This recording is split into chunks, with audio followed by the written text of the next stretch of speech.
Snow drifted softly over the small Colorado town, piling against sidewalks and glowing beneath the warm yellow streetlights. Christmas decorations hung from every storefront, tiny bulbs blinking like fragile hopes. Inside the cozy restaurant on Main Street, she sat alone at a small table near the window, tracing circles in the condensation of her water glass. Her name was Emily Carter, a kind-hearted elementary art teacher, who had spent most of her 20s giving everything to her students and almost nothing to herself. Tonight, she had promised to finally open her heart. Her friends arranged a blind date, assuring her he was nice, stable, ready for something real. But the evening had lasted less than a heartbeat. Her date well-groomed, expensive coat, a confident smile that never reached his eyes took one look at her, hesitated, then said something she had heard in different ways far too often.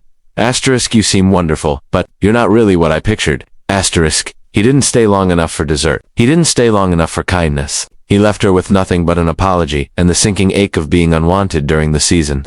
Meant for miracles. Emily stepped outside into the cold, pulling her scarf tight around her neck. The restaurant's door shut behind her, muffling the sound of cheerful holiday music. Her breath fogged the air as she walked toward her car parked under a flickering lamppost. She wasn't angry, she rarely was. She simply felt tired. Tired of hoping. Tired of giving the world everything and receiving almost nothing back. Christmas lights sparkled along the street like a strand of promises she no longer believed belonged to her. She stopped on the corner to wipe her eyes quickly, embarrassed even though no one was watching. That's when she felt a tiny tug at her coat. Emily looked down. A little girl stood in front of her, bundled in a puffy red jacket, snow caught in her dark curls. Her cheeks were flushed pink from the cold, but her eyes were what struck Emily most. Huge, brown, hopeful, and trembling just slightly, as if she had been rehearsing something difficult. For a moment, the girl simply stared, nervous but determined. Then she whispered the last thing Emily ever expected to hear from a child she'd never met. Can you be my new mom? The world went still. Snowflakes drifted between them. Holiday music floated faintly from a nearby shop. Emily's breath caught, and her heart twisted in shock and tenderness.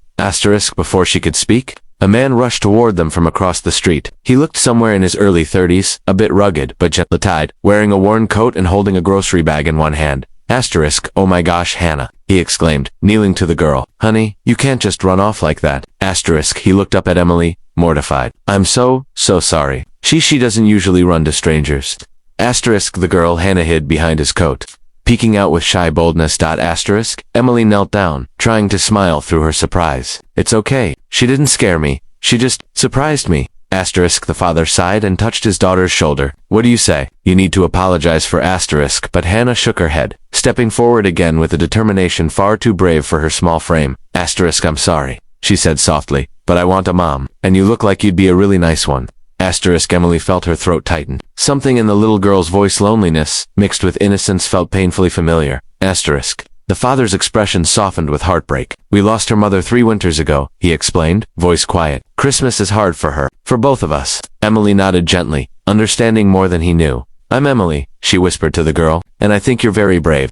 Hannah touched her hand lightly, as if testing whether kindness was real. A warm wind of emotion swept through Emily's chest, deep, almost like destiny brushing against her. The father stood quickly, trying to pull things back to normal. We should go. I'm really sorry. She didn't mean to bother you. But Emily shook her head. She didn't bother me at all. He hesitated. Still, I'm sure you have somewhere to be. Emily looked back at the restaurant, the empty table she had left, the rejection still echoing faintly in her heart. No, she said quietly. I don't. The man shifted, uncertain. I'm Daniel Harper, he finally offered. This is my daughter, Hannah. We live just a few blocks from here. Emily nodded, warming a little at the gentle introduction. Daniel continued. We were just picking up a few things for dinner. The store didn't have everything we needed, so the evening's kind of a mess. Emily smiled softly for the first time that night. My evening wasn't going great either. They all stood in the drifting snow, an awkward but strangely comforting triangle of loneliness and hope. Hannah stepped closer to Emily again, letting out a small sigh,